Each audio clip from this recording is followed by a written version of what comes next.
Sounds true.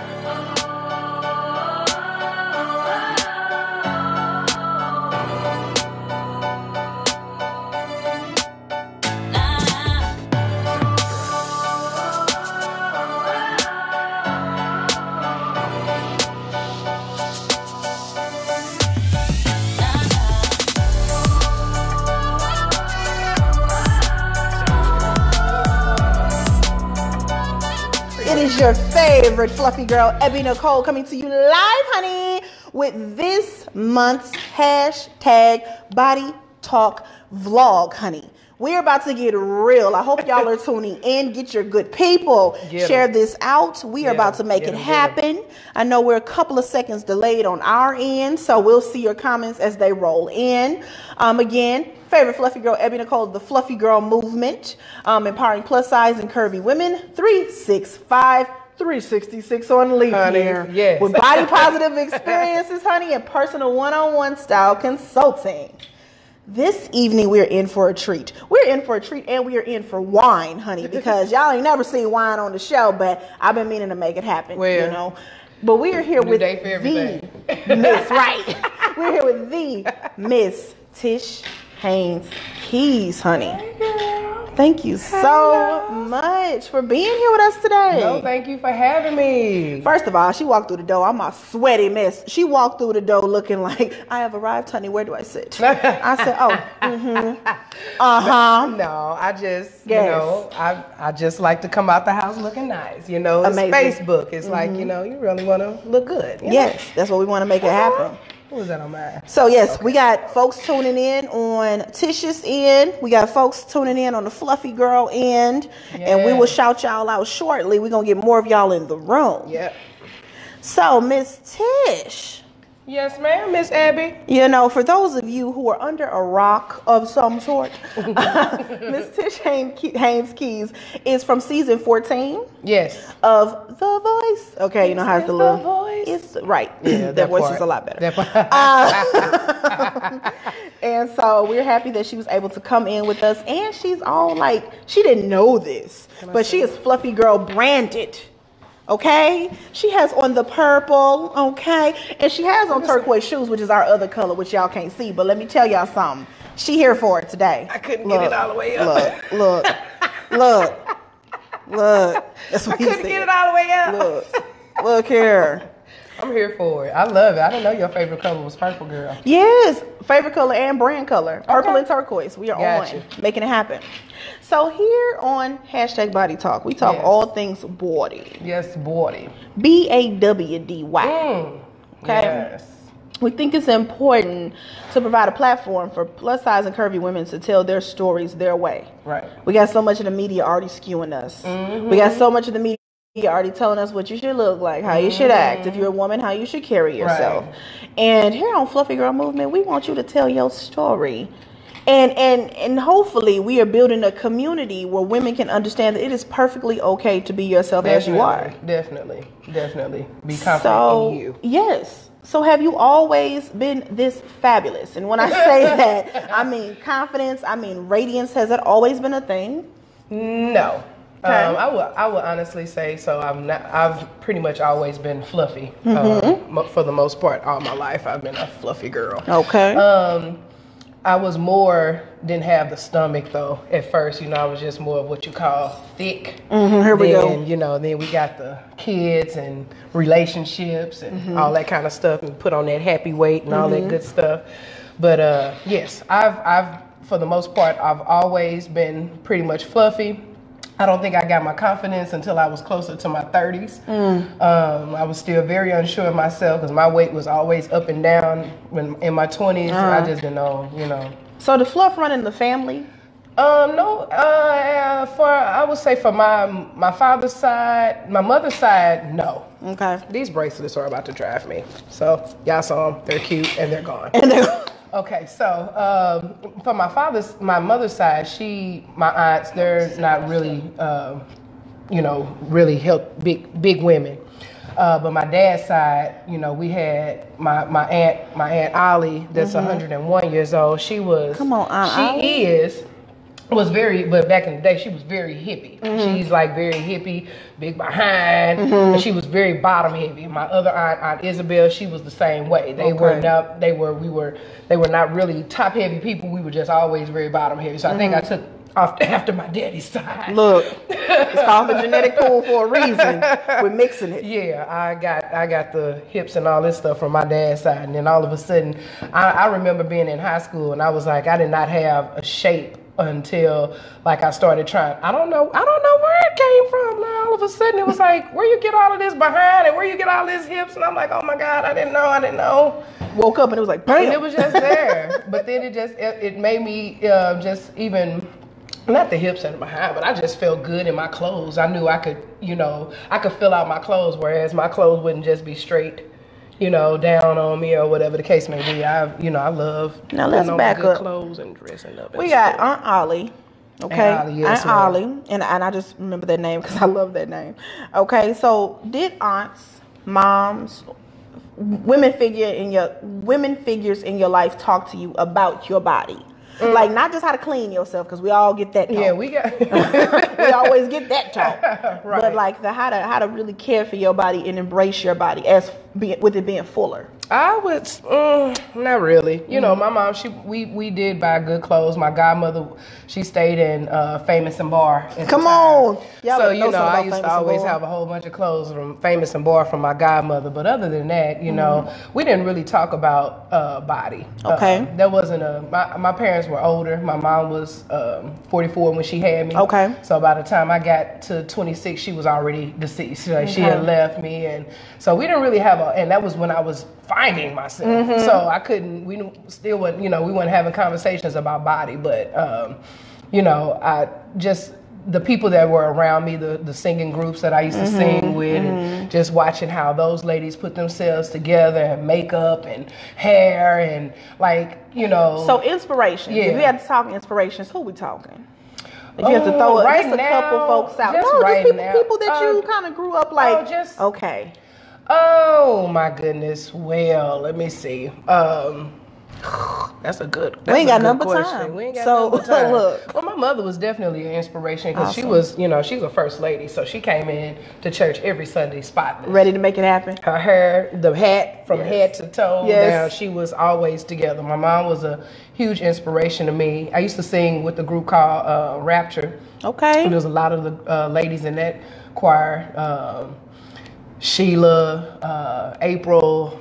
It's a few of them. So they were well put together, showing you how it's done. And I had perfect examples. I watched. Okay. And for my first prom, my senior prom, one of the ladies from the group came and she did my makeup. And it was like ever since then, she said she created a monster. And she did, because I've loved, it gave me that boost of confidence that, I already know that I'm a very nice looking person. I feel good about myself, but I love putting on clothes that makes me feel even better. It does. Putting on makeup that enhances it. People minimize the power that looking good can have and feeling good. Yeah. Now, don't get us wrong. We always say you really can't have one without having the other. You're right. Because you can be painted. Yeah. You can be dolled up. And you can look gorgeous but feel crappy. Oh, yeah. So when you already have that inner confidence coming out and then you match it with like a bomb lip. Bomb lip. Yeah.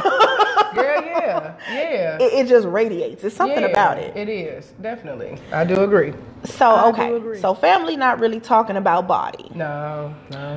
When did you, and I love how in black families, I think this is universal, whatever state you go to, when did you start feeling yourself? Because it's always that transition. It goes from Tish playing with dolls to...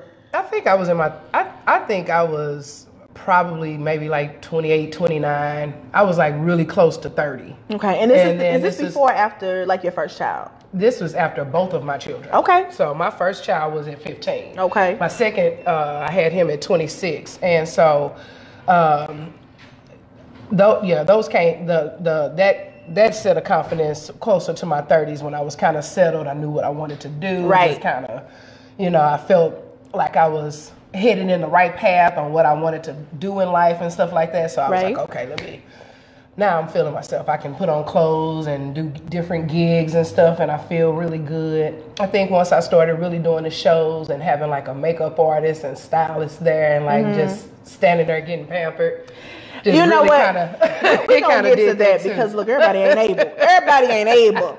And all I gotta say, that's only for shows. I was only for shows. I was styled a couple of times in my life thus far, but when I'm telling you, it is something that comes real spoiled with that. It's just something about somebody being able to pick out. Shouts out to Tam Backus because she has been keeping me together since like I want to say. It's 2019 now, so Tam has probably been styling me since maybe 2015, 2016. Tam is out here. Tam, yeah. Shouts out to Femme Fatale. And yes, she does. She gets me together. We argue so much.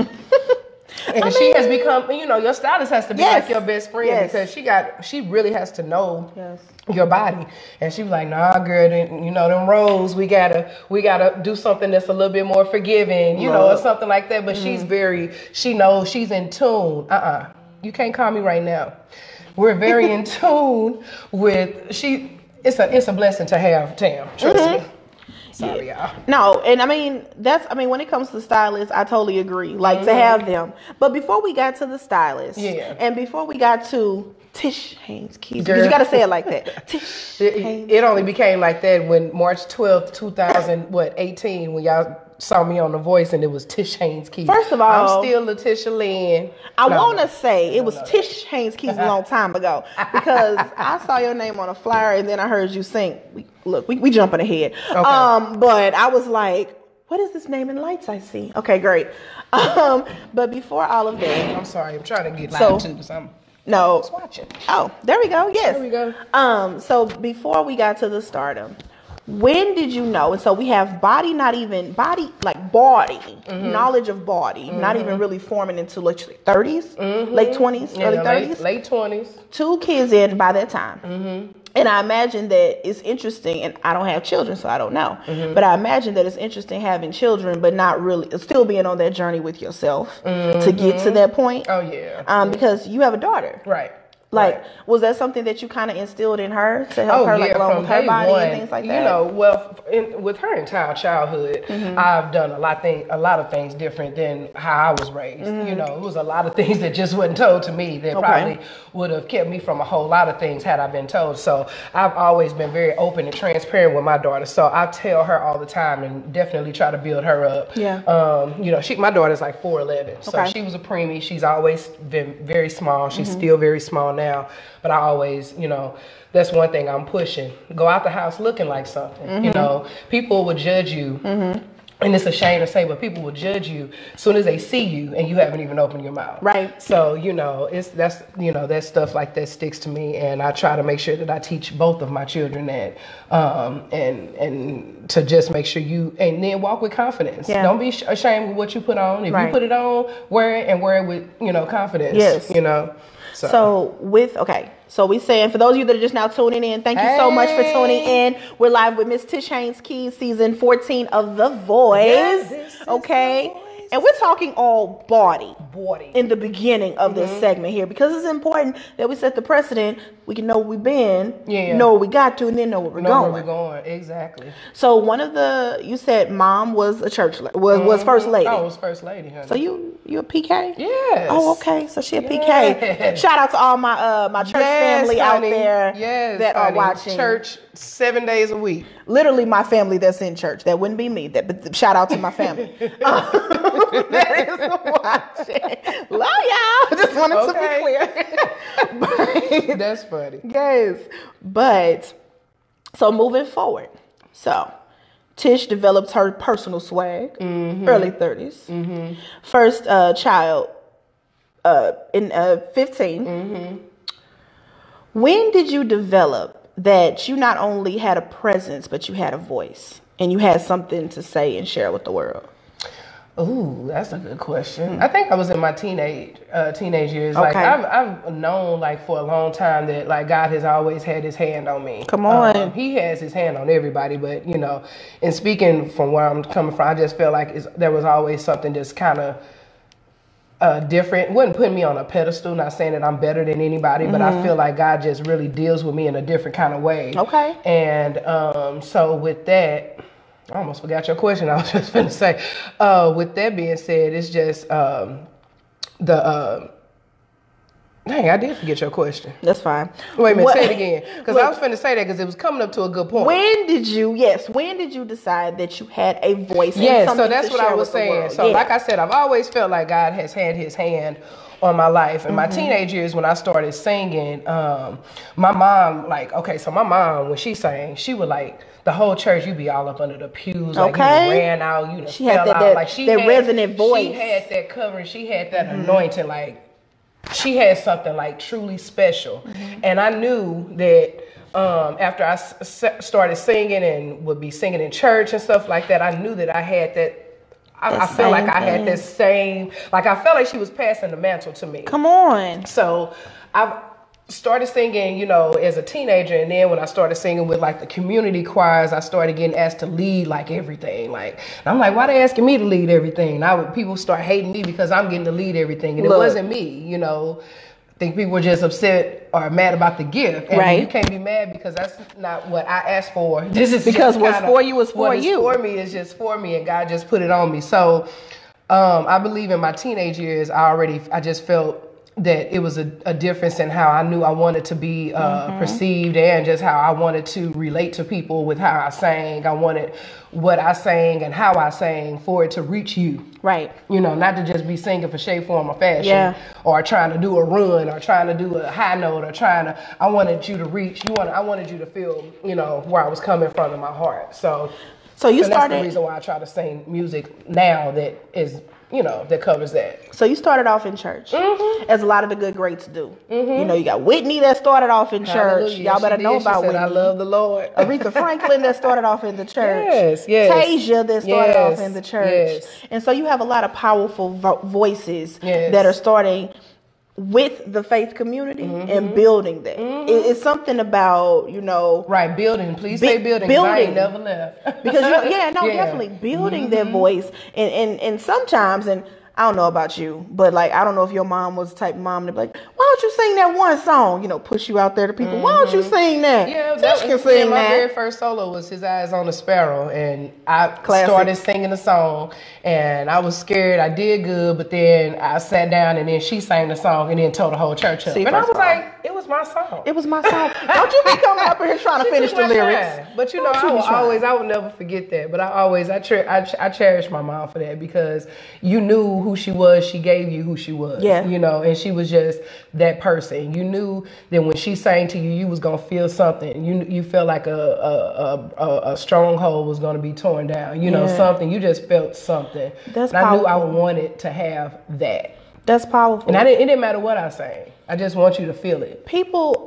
So you have some people that are really, really in tune with song, right? Like, song and music does a lot for a lot of people. Yeah. It's therapeutic. Yeah. You know what I'm saying? Definitely. Whether it's gospel, whether it's R&B, we can keep going on and on and on. Country music can do something for you, okay? Right. Yeah. And because they tell whole stories. Country music tells so many stories. People don't really, people sleep on country music, but country music, they tell some straight up stories. Like, wake up, don't sleep on it. Yeah, and the blues. Yes, and the blues. Which is so much like gospel. Yes. It's just hurting. Yes. It's intertwined in so many ways. Yeah. I like to say, like, gospel is like the miracle in the music, right? And then blues is like the pain in the music. At the end of the day, you have like a journey being told through the song. Exactly. And country music does the same thing. Exactly. They tell you a whole entire story from beginning to end. It surely does. So when you discovered your voice in your teenage years, what made you say, well, first of all, besides you actually having a voice, did you ever have anybody from family that kind of like doubted you and was like, I don't know if you want to do this full time? That's what's up. Nobody in my family is like that. I've always, thank the Lord, I've always been supported by my family. Yeah. When I got to The Voice, I saw even more family that I hadn't seen before, but it was good to still even see them. The city came out. The city. I had cousins that I had never heard of, but I was like, it's good. Because they support me, they love me, and they feel my heart. And I've never been a cocky or arrogant person, so if you don't like me, you just don't like me. Yeah. Because I try not to have those kind of, issues or dealings with people like that. But so you always have that positivity surrounding. People have always been pushing me. Like, Tish, you need to be doing more. People, you know, I feel like bad. Like I've let some people down for not going as far as what I should have gone because I was pushed so, and I'm still being pushed now. You know, so it's been a true blessing. Yeah. But my family, thank the Lord, I have never. That's awesome. I ain't never had, you know, I had somebody tell me that I would have about 3 more kids after I had my first daughter when I was 15. Okay. But they didn't have anything else to say about me singing. Everybody has always. You can doubt some other stuff, but what you ain't gonna doubt is that. what you ain't gonna doubt is that. Okay, know what it is and know what it is not. Yeah. So from church, discovered the voice in church, started building the voice in church. Mm-hmm. When did you decide, you know what, I got something here and I think I want to do this professionally? Well, so I would say for me, that was switching over to singing secular music. Okay. So, because not necessarily professionally, that's where I'm definitely finna get to. So, I started in church. 15 years old, singing with a lot of different community choirs. We were able to do background for artists that came in. So that's why I can call it professional, because I wasn't just singing for anybody. I sang for Byron Cage, Vicky Winans, Bobby Jones. Okay. You know, we did background, on the Fox theaters. We were working and traveling and all of that. So when I got and I used to love like doing karaoke, so that was always my thing when T. Billy's was in Overland. Right. We used to go there and sing, do karaoke. So that was like my introduction to secular music. Not saying that and because I grew up in a house of James Cleveland, Shirley Caesar, Dorothy Norwood, Albertina Walker. So we get into gospel. Yeah, we was like gospel. Gospel. I let the Lord hear my cry. That kind of gospel. Okay, so that's what we was doing. What she not about to do today? But I just got hot, y'all. I'm over here like, what happened? Where the Lord at? About to blow this wig off. Okay, somebody help me. So I'm just saying, it was I grew up in church, so I didn't hear a whole bunch of, Between the Sheets and Frankie Beverly and so then how was it perceived? Earth, Wind and Fire. I don't even remember. I would maybe hear things in high school, stuff like that. I knew all the words to Nobody Can Rap Quite Like, that kind of stuff. And I had literally wrote it down, but stuff. Okay, that's neither here nor there. Look at this. But closer to my I was in my 20. I was 26 when my mom passed. Okay. So my mom passed away. She had a stroke, went brain dead. Wow. And 6 days later, she was gone. Wow. Mm-hmm. So I felt like my lifeline was just gone. Yeah. It ain't nothing like mama. It's nothing like I love mama. my daddy, don't get me wrong, but it ain't nothing like your mama. I'm already hip. And so my mom, it was like it became then, my daughter was always with my parents, they were the good grandparents because I was still out there trying to do whatever I wanted to do. And, when she passed away, I had to be a mother. Okay. And then I had just had my son. So he was 4 months. Yeah, he was 4 months when she passed away. And so I felt like my lifeline had gone. Right. And I was like, okay, I need to figure out another avenue for income because I can't call my daddy and be like, can I borrow some money? Because he got to pay all those bills. Won't the Lord put you in some kind of positions where you have to push and figure out what's going to work for you? And then also use the gift. Yep, and use the gifts that he gave you. Which is the topic of our show. Okay. Come on, Tish, look. And I'm sitting up here staring. I forgot y'all was here. Yes, absolutely. But that's real. And so when that happened, it made me just have to, it made me, like I said, go off into other avenues of income. And then I was asked by a girl. She was like, I'm working at this club and this guy wants to start doing Sunday music, Sunday night and have a live band. Right. And he was like, who do I recommend? And he was like, she told me, she was like, I told him you, and I do background for you. Okay. And there's another person who's like, I do background. And we started being at the Junkyard every Sunday. Okay. And this was my very first band. I was shouts out to Music Unlimited. Look at this. Corey, Sean, Freddie, D-Sav, I think was at the time. It was, I can't remember. It was so, but like we had we started doing that show, and then from there, it just started building. Because you had been, up until that point, you had been doing background for other people. Okay, and so now it's like, boom, secular music. Oh, check this out. And so prior to your mom passing when you were 26, do you remember her reaction to you going to secular music, or has she not? My mom was always, it didn't matter it didn't matter what I did for a singing. My mom was just really proud. And That's my dad awesome. was the same way. Yes. You know, like before I'm so thankful. Like before they passed away, I had got a chance to sing the national anthem for the Rams game. Oh, and so my nice. dad, he was up there in the audience, and I mean the crowd, and he's just crying, seeing my face on this big jumbotron. Yes. You know, so they were like I said, I had two of the most amazing people for parents. Yeah. Like I'm truly blessed to be able to have them and had them for the time that I did, because here it is. My mom's been gone since 2006. My dad's been gone since 2008. He died 18 months later. Wow. After my mom. And God has kept me. And I'm not crazy. You know. Right. Because things could be a lot worse. Things could be a whole lot worse. I always say you never know. When you lose a parent, first of all, you lost two parents. Oh, yeah. But when you lose a parent, because I lost my mom in wow, it's been a minute now, in 2005. Lost my mom in 2005. A year before mine. There we go. Yeah. And so she was really young. She was 39. Oh, wow. Yeah, when she passed.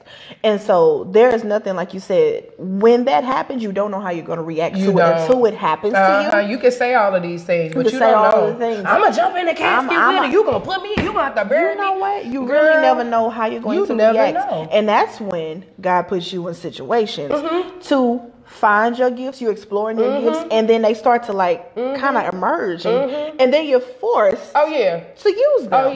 That person said, I told him that you should be the singer. You looking like, okay. Yeah. In her last days, I was walking around the hospital singing, "There is no secret what God can do." Come on. What He's done for others, He'll do for you. Yes. With His arms wide open, He'll cover you. He'll cover you. Yeah. And that's just what it was. Yeah. And it was that sense of peace that God gave me at both of those times. Those were the hardest times of my life. The hardest.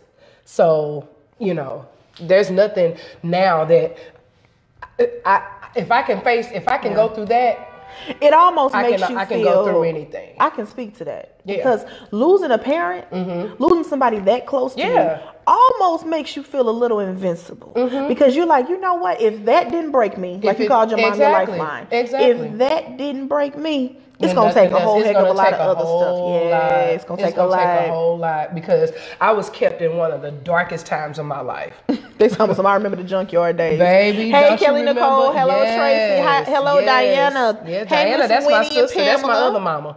Hey. So that's my big sister. That's my oldest sister. She's played a huge role, in my life. Yes. So we had parents pass, and then you had this other person say, "I suggested you to lead the tribe, and I'm gonna sing background for you." Yeah, we did that for probably about a year or so. Okay. I think it was about a year. I think so. I don't know. You know how that club owner stuff. Look at this. That's another. And then it start right. It happened real fast. That's a Fluffy Girl Part 2. Look, Tish Vince. Look, Tish Vince edition.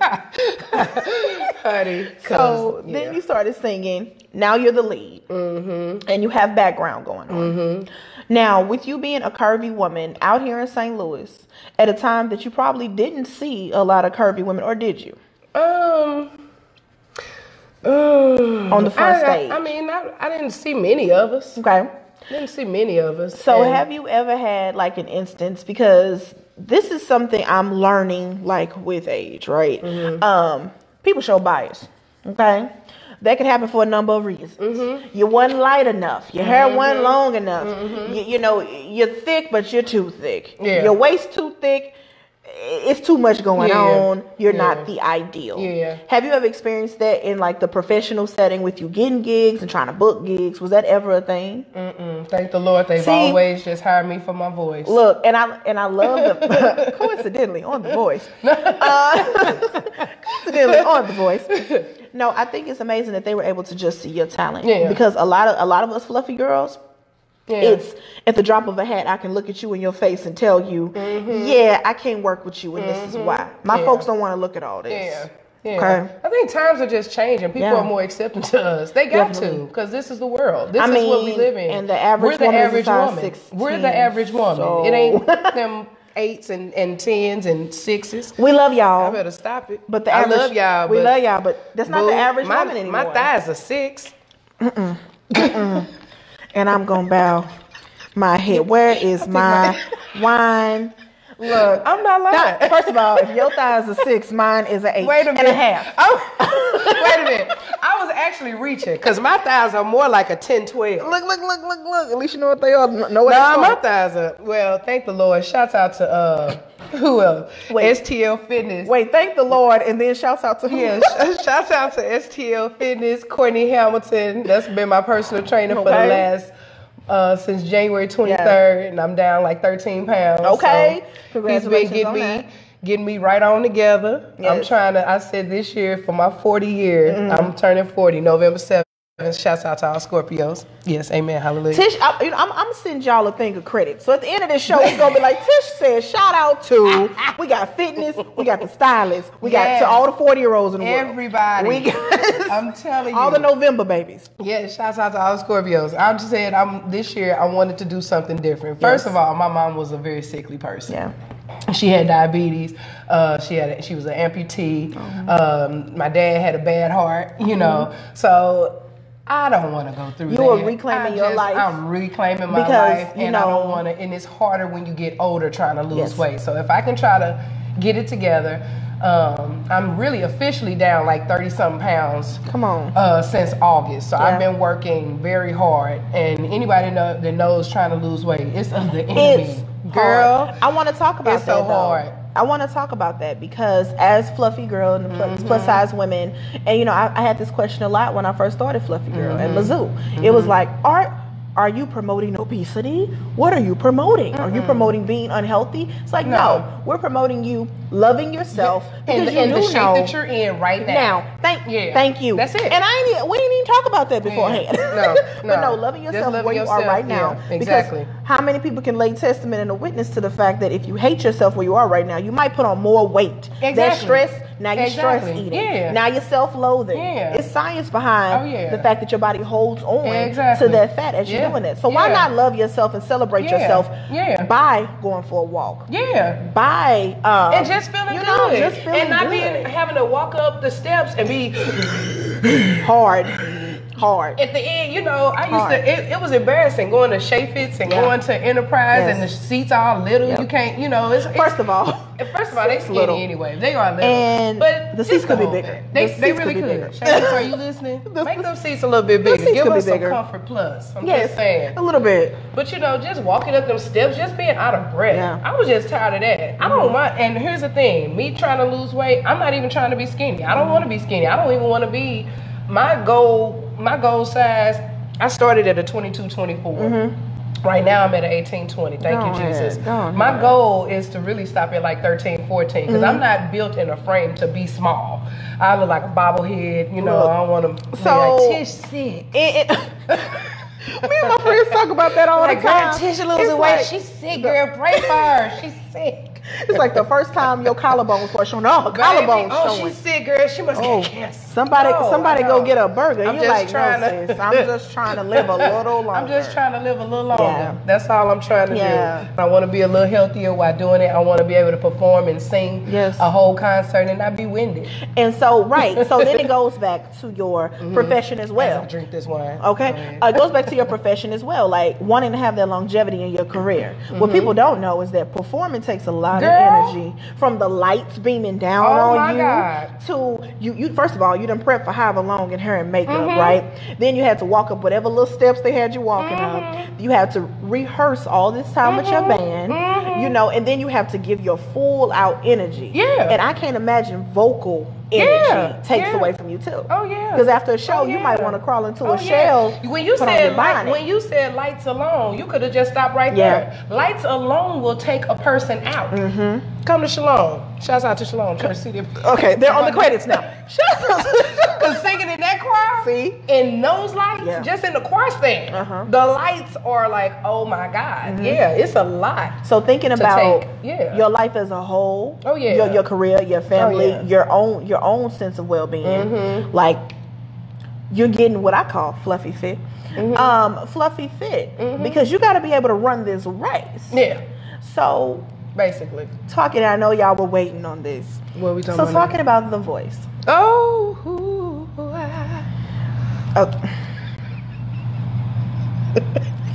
you just gotta let the note marinate. You can't even speak after you.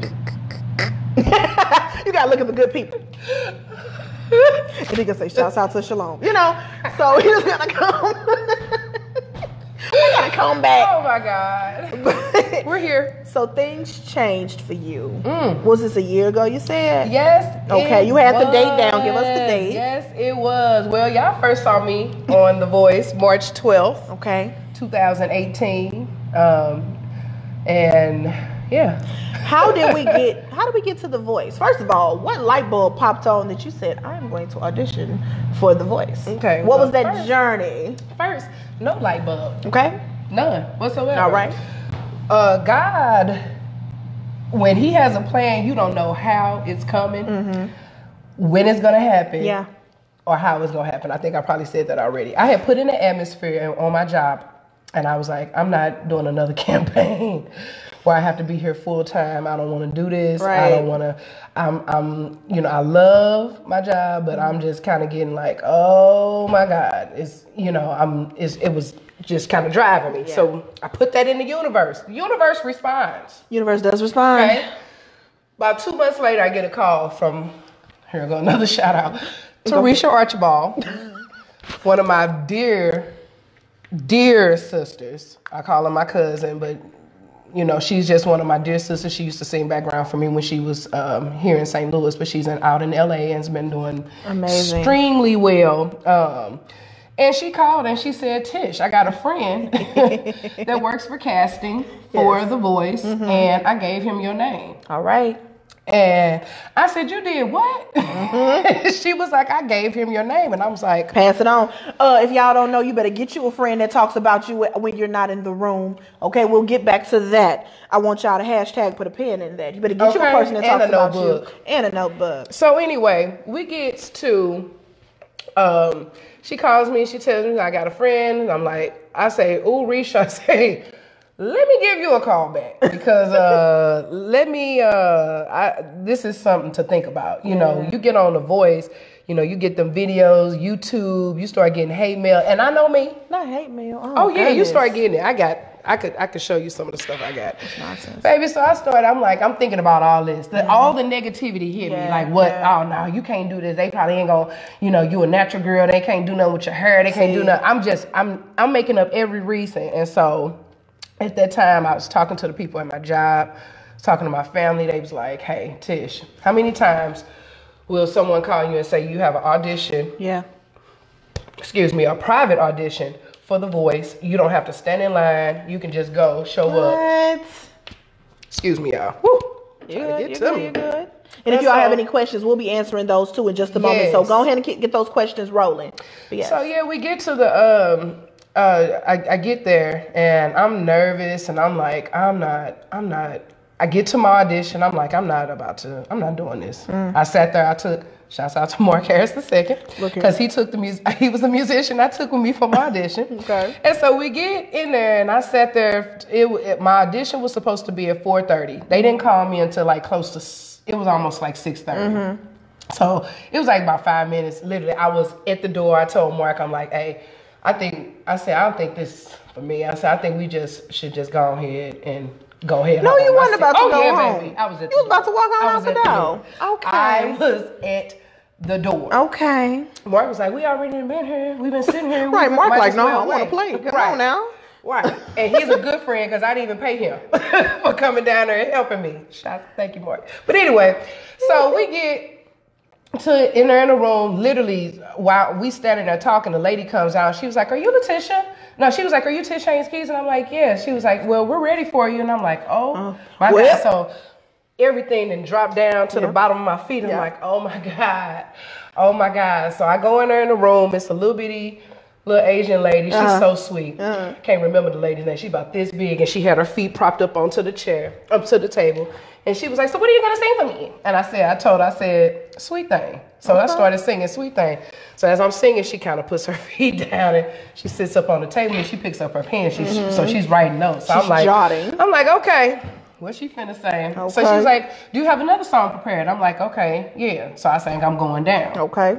So then we sang that song and then another one. She was like, okay, you got another song for me? I was like, okay. So because at this point, she just wants you to give her a personal concert. I was going to say, do I need to charge you? Because at this point, I mean, I had 30 seconds of the first song prepared. Basically. So I just sang the third song. So she's like, okay. She said, well, you made it. Go upstairs and do your interview. And I'm like, go upstairs and do my interview? Okay.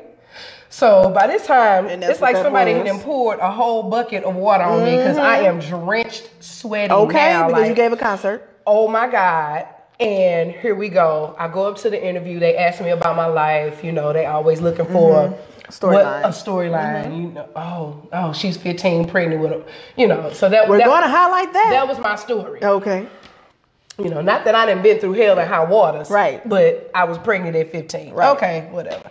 So I get that, and then they tell me, they say, well, you know, if you make it to the executive rounds, we'll give you a call by July, I think it was like July 7th or something like that. And I had auditioned June 20th.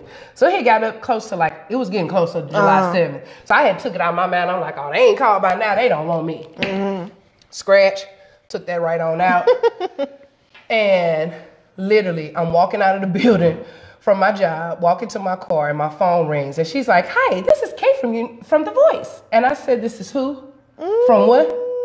And I don't know what that girl said. The whole rest of the time, all I heard was wah, wah, wah, wah, wah, wah, wah, because all I heard was, this is Caitlin from The Voice. Okay. And so she said, she said, we want you to come and do your executive audition. We're flying you out to LA next week. I'm like, oh, next week. Okay. So told the job. I was Tish was like a vacation day. Exactly. Right. And thank God I had been on my job, you know, already for I think at that time I was going on 14 years. Yeah. So, you know, and they know I sing all around there. So they know how it was. Clout. Okay, so get you some vacation time and get you some clout. Look, do your work and they'll like you. That's all that is. Right. I do my work and a little bit of everybody's stuff. So, honey, they were on it. Right. But anyway, so I go out to do the executive audition, and then after it's about 6. I want to say it's about 400 of us there. Wow. And as we're there, so everybody does their audition. They split us up into 2 rooms. And so some of the people that I was had started talking to, getting kind of close to, they started getting pages. And I'm like, I said pages. Girl, Texas. So as I'm looking at her in her eyes like, pages. You don't mean pages. Pages. You don't mean pages. I'm old school. I'm about to be 40. Didn't I say that? They getting these texts. Okay, so they getting these texts, and I'm like, ain't nobody text me. Right. And I'm like, I know they can. I think I remember when I heard them singing a little bit. I think they can. So I don't know what's going on. So anyway, these people get called in this office. We get called in this one. Long story short, my room is the room that goes to get a blind audition. Yeah. So we had to come back in September. I was there for a month and a half before we even did our blind audition. And oh my God, what an experience that was. So doing the blind audition. Remind the good people, how many rounds down, and see, this is where I get my jargon mixed up. How long did you last on The Voice? Okay, so I made it to the top 24 out of 40,000 people. First of all, thank the Lord, I was one of the chosen. So it got down to our blind auditions, then it was the top 48. It got down to the the knockout rounds, no, the battle rounds, it was top 36. Yeah. Then it got down to the knockout rounds, it became top 24. I'm just in wow that you remember the name of these rounds. Yeah. I mean, it was only 3. I had to go through 3 rounds. The blind audition, the battle round where I went against Ration and we did Sweet Thing. Then I knockout round where I went against DR. He did another song, and then I did Lady Marmalade. And you know, and then from there we came back home. It aired, so I was able to be at home to view it and watch it with my family and have all the ballpark village and all the club watch parties. It was so sweet how, you know, the city rallied around me and stuff like that. And then after the top 24, we did those last songs. I was there for about 3 weeks. So, and then they brought us, and it was cut down to top 12. So now let's get a little bit more specific, because you know, Fluffy Girl, we all about the body, and we're all about the body journey. Now, being a professional songstress, something you were doing before The Voice, but now that you were now doing on what would be considered a national level, singing for the good folks on television, right? And the judges and all that good stuff that's going on. Hey, being Tim. A curvy woman, shout. Who was it? Shout out to Tim. Okay, shout out to Tim. Hey Tim. So being a curvy woman on such a large show, was it difficult or not to maneuver that when we're talking about like dressing and we're talking about appearance? Because you had your own self-doubts before. Yeah. I'm a natural girl and I'm going to do my locks. And so how did that actually end up working out? I mean, you were fly at the time, but. So, well, thank you, boo. I sure appreciate that. Well, first of all, for my hair, well, shouts out to Star, sorry. But she had got my hair together before I left, and she said she just really twisted it really good. So if they wanted, and at that time my locks were really still short, so I had was just starting the journey, so they were kind of short, and I was really kind of uncomfortable with wearing them out myself. So I was throwing wigs on left and right. It didn't matter. The convenience of a wig, the love of a wig. Okay, I love them. And so I did that. That was really easy for me out there at The Voice, because in all honesty, no shade, but they do not know how to do nothing with nothing. You know what? Actually, I just read a whole article that said that they're looking on for natural hairstylists for Hollywood. Exactly. Yeah. Because as you saw, Kennedy she kept her braids the entire time. Get your hometown stylist. Got it. Better, okay? Because it was like they did not know what to do with our hair. And which led up to the next thing. I felt like they didn't know how to dress me. So by the time we got back for the second round, they had told us to bring clothes that you would like to see yourself in. Okay. I was like, well, let me just scoop my whole closet. Right. I called Tam. I said, let's get some clothes, because I'm going to take them things and we're going to probably wear clothes that I brought. Yeah. Because all this stuff that they're bringing me, girl, they brought me a skirt and blouse. Okay. It was like a church skirt. Nope. I knew you were going to go there. It was like a straight church skirt. Stop doing fluffy girls like that. Don't do us like that. It was a high-low. Oh, okay. And this was the song I was singing was Lady Marmalade. So we can't dress like that. How contradictory is that? The song says, do you want to sleep with me tonight? In this church skirt, like I'm finna usher you to the bed. In the convention. Stop it. I'm just... This way, take your pants down and lay here. Like that was not what we was doing. Get you a girl that can do both. Exactly. But I'm just saying. I'm sitting here like, are you serious? That's y'all funny. Done did me. Y'all blew me. Here we go. A skirt and blouse. I wear blouses. Look. And y'all know something about blouses. When you're busty as a fluffy girl, that blouse gotta be like 2 sizes bigger, so the buttons don't gape. So it don't be gaping. And then you got so much blouse. They did me. Top blown. So my whole blind audition outfit was my whole outfit. They just threw that jacket on. Okay. Like I brought all that stuff. That whole little green, that was their jacket, but the rest of that stuff was mine. The second outfit, they custom made for me, because they were once again trying to put me in something that was just way off the. I'm like, what are y'all doing? So how is it received when you're vocal about things that do not work for you? So I guess you were listened to because you got to wear your own stuff. Well, my thing is, I made it make sense. Okay. How do I can't sing, do you want to sleep with me tonight? And I'm looking like I'm about to serve you communion. No, it doesn't. So it just doesn't work. It just conflicts a little bit. And when I told them that, you know, y'all are stylists to the stars. Yeah. Y'all can't do me no better. Yeah. You know, this my little 15 minutes of fame. I'm local. Look, you know, look. I ain't Jill. Yeah. You know, I'm not India. I'm not Right. Erica. You can go ahead and put the work into me. Yes. You know, so I felt like they did not know how to dress me. But they were receptive to what they you were was saying. very receptive. Okay. So I was like, you know, I said, I'm a hippie girl. Yeah. I know, you know, my stomach ain't the smallest thing, but if you give me a very good undergarment, she'll go in. She'll go. She'll move.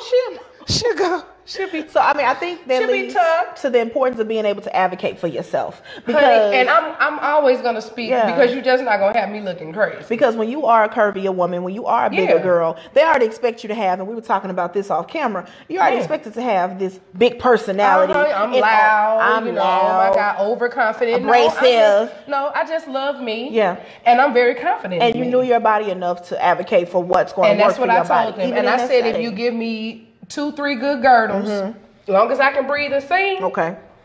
you can pull this in, and I can give you hourglass. I can give you, you know, what you want.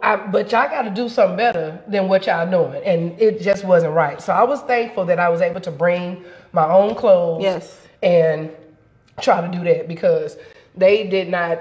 They did not. They just wasn't trying to. And when I came out in my Lady Marmalade outfit, Adam Levine was like, I heard him. He was like, damn. Come on, Adam. I was like, Adam, all right, Adam. Hey, so this is the part of the show. Look, okay, because Adam fine, Girl, okay? But Adam this is about the part- 5'5". No, he's not. Yes, he is. Don't you dare spoil my dream. I will. Don't you dare. And he about this Wow. big. He about big as your arm. Well, we knew that. Yes, he is super. When I hugged him, I literally like hugged Wrap him around and then him twice. hugged myself. I hugged myself. I encouraged myself as well. This is the part of the show. Okay, I'm sorry. Okay. 'cause- This is the part of the show Yes. where we do a little game that I purposely do not tell you about. Oh. We do this every episode. What's so funny about this is I should've nobody watched ever the knows last that this episode. happens, but it's because they didn't watch the previous episode. Dear No shade, God. but it's always a surprise. You sure? And I think that it cracks me up. Now I every need a time. refill. Can I get a refill? Yes, actually, let's grab your phone because I want to make sure we're acknowledging your folks on Yes. here. I got you. Okay. Want to make sure we're acknowledging our good folks on here before we play the game. Do that part so you don't Look, see look. that part. Wait, first of all, just bring it over. Oh yeah, that's right. We're not promoting them. We're not promoting. We're not getting. We don't have no nobody knows. sponsorships for this. But hashtag real Body drinkers, Talk. if they saw that, They knew what the color green they was already at knew. the top. You already was hip. So I just want to say hello to, let me look at my folks. Again, hey Winnie, hey Pamela. Shout out to Miss Kelly Nicole. Hello Yes, Asia LaStar. that's Judy, honey. Yes, hello Miss Elizabeth Danielle. Good evening to you as well. Tish, shout out your folks. baby. Elizabeth is watching. Yes. Hey, we got Marcus Green. I got Peanut. Hey, Peanut. Terrence Price. Oh, he's a stylist in Atlanta. Okay. One of my good friends. Oh, Natasha. Hey, girl. Hey, Leslie. Lynette. Oh, what's my brother Tommy? Hey, Tommy. My sister Diana. Hey, Tracy. Yes, Kelly. Yes. Let We me want to see. shout you all out for tuning in with us this evening. Marquita. She said size 10 still fluffy, though. It is. It is. It is. Hey, Silk. George Silky Span. If you need a t-shirt for Okay. body. Okay. Fluffy Girl Movement. Okay. Holler at my boy, George Authentic Span. Got you. He will hook you right on together. Yes, you said Kelly Nicole. She's on Mine's watching too. Got you. That's my Judy, you know. All right. That's my little Judy. We get into this game. Oh, Who else we got? Marquita from LA. Hey, Marquita. Thank That's you my for coming cousin. in. Yeah, Yes. she said, give me some of that butt. Girl, stop it. Tim. Hey, Fifi. Let's see who else. Oh, Tammy, my people from Jazz. Yeah. David. Yeah. Hey, Yes. y'all. Hey, But y'all. That's who we got watching. Cool right beans. now. So we got a little bit of a game that we do before we Lord wrap help. up our evening together. Yes. So you shared some things with us this evening about your own personal body journey, about your journey to the voice, I was trying to get you on that. it's all good about your journey finding your voice. About when you realized that you were the ish, that Tish was the ish, early 30s. Okay. And I don't mean that in a cocky way. I just know that I'm very. There's nothing wrong with having self-confidence. I feel good about me. And here on Fluffy Girl Movement, we always pride our women to pat themselves on the back and acknowledge when they're doing amazing work and amazing things. I love you too, Karen. Hey, what's going on? There's nothing cocky about loving yourself knowing yourself, knowing your body, and having pride in that. There's nothing wrong with that. Yep. Okay, so with all of this said, which we wanted to be talking about as well, finding, using your gifts to reach your goals, right? You are a songstress. Everyone is not, okay? But when you're reaching your goals, give us 5 things, like your goal starter pack, okay? It can be anything. I'm not going to limit you, and do not even explain why you chose those 5. I just want you to name them because you're on a time limit. Okay. Okay? And go. Prayer, vision, faith, support. And we got 4. Oh. What was your last one? Gotta love it. Gotta love it. So I want to talk about these 5 things. Every hashtag body talk, no matter how much kikiing we do and how much fun we have, we always like to leave some gems for our people. Oh, yes. So 5 things to help you turn your gift, use your gift to reach your goals, as told by Tish Haynes Keys. Prayer, vision, faith, support, and you gotta love it. Why prayer? Prayer is because when most of the time, if you don't even pray out loud, God already hears your heart. I believe sometimes even when you cry, those are liquid tears. Those are liquid prayers, because he knows what you're feeling. He knows what you're going through. And prayer is it's your concentration, your focus, your dedication, and meditation to see on what you really want to do and how you want to go about it. Right. So prayer, yeah. Vision. Vision, you got to see yourself doing it. You got to see, you got to have some kind of thought of what you want to get out of it.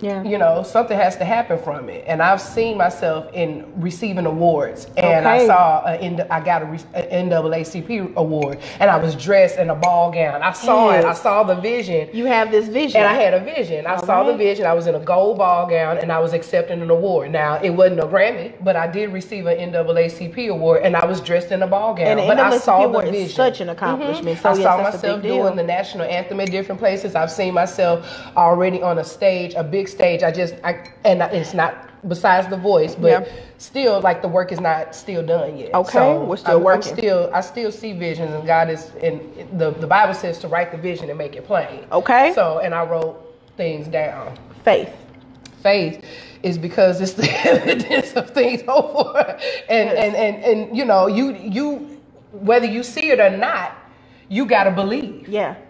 And it don't take everybody to believe. You have to believe. You have to start believing. So faith is, and without works is dead. So you have to put your faith into action. Come on, you better.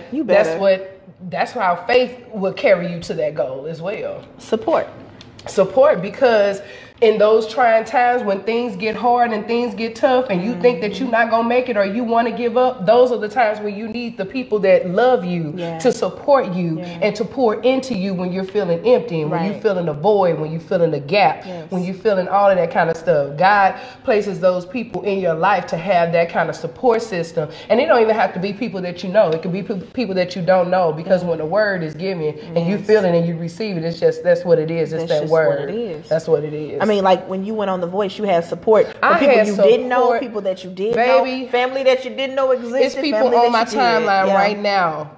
I don't know. Yes. And when I say they pour into me and tell me how much, when I get off the stage, I just left DC about 3 weeks ago, and this lady, she said, "So what are you trying to do with your career?" And I said, "That's a really good question, because I'm right now, I'm in a moment where I'm just kind of stuck. I don't know what I'm feeling right now. And I'm letting God do what he needs to do to give me clarity and to give me clear insight on what he's going to have for me to do." But she immediately sent me an email that night and was like, "I'm just praying for you. You was on my heart. You was on my mind." And so people don't have to be nice to you. People don't have to do anything from you. And for people to not even know you and still want to pour into you, that says a lot about you. And it says a lot about the character and the gift that you're giving out, that people receive it, that they want to even try to support you. Facts. Gotta love it. Sorry. Gotta love it. Because why do something that you want to do? Why do something that your heart is not? Because it's going to show. Yeah. And I should have said you gotta love it and like it, because I can love, but I still need to like it. Yeah. I can say I love you all day, yeah. but then, you know, you need to still like it. Yeah. That liking it can take it to another level for you. Oh yeah. I think it's important from our conversation today that folks take away. So we have Tish Haynes Keys.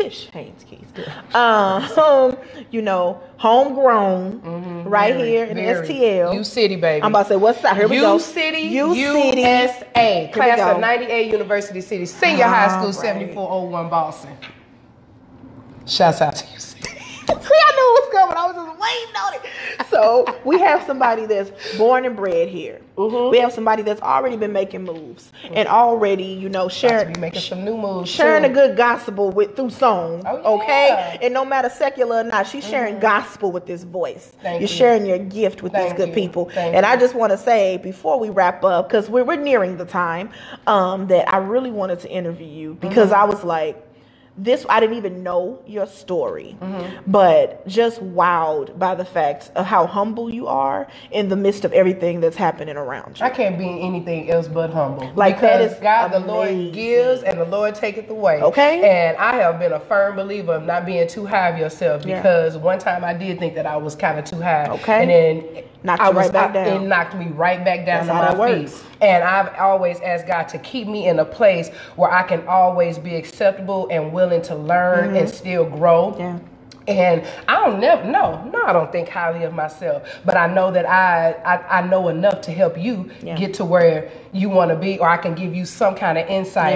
And I'm a realist. I'm not a person that speaks around things. I go straight to the facts, and I don't tell you about anything that I don't know nothing about. You know, so that's always been my thing. So I've always been a very humble person. My parents, like I said, my mom was 44 and my dad was 52. A lot of wisdom in that family. I was raised with old people. Okay. Yes. My mom was 71 and my daddy was 81 when they passed away. I was raised with like the grandparents. Yes. So I already had the wisdom. The guy had put so much wisdom in them to give it to me, and my daughter has that same wisdom. You know. So I don't ever think too highly of myself. I thank the Lord that anybody is willing to listen to me. Nobody have to listen to me.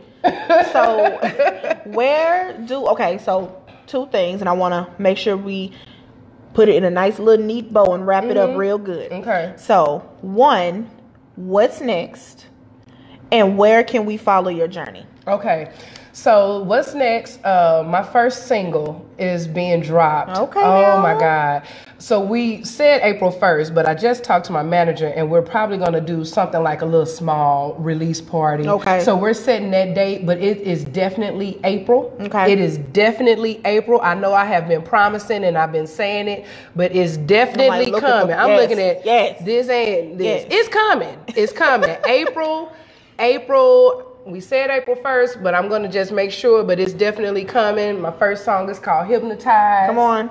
And I'm very excited about it. And we got a second song that'll be released probably the beginning of the summer. But things are about to start rolling. Things are about to get cracking. And for right now, you can still follow me right here at Facebook, Tish Haynes Keys. Right. On Facebook. Also is on Instagram. I don't do Twitter.